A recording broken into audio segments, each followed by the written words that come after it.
بطوال. كل شاعر عنده إبداع وإحساس وشعور، ودي إنه يكثر الشعر في مدح الملك. الملك علام الأنفس وما تخفي الصدور، خالقي جل وتعالى وخلق الفلك. أطلبه واسجد سجود يزيد النور نور، قبل أذان الفجر وسط الدجى لا من حلك.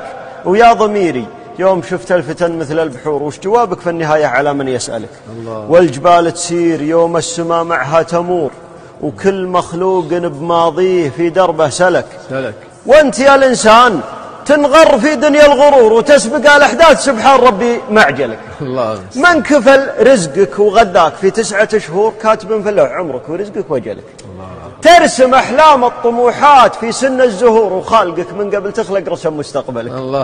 واحتسب لا الأجر لا صرت للمسلم تزور، وحاول أنك تصله من قبل لا يصلك. التفرغ للعبادة تجارة ما تبور، أبرك من أشغالك اللي عن الله تشغلك. الأهل يبقى غلاهم كبير في الصدور، وتفتديهم دايم بعمرك وما تمتلك. فابشر به ساعة لا بدا يوم النشور، يتبرى من قبل المخاليق أهلك. خل حملك في حياتك هو كبار الأجور، من قبل ياتيك باكتافه اللي يحملك.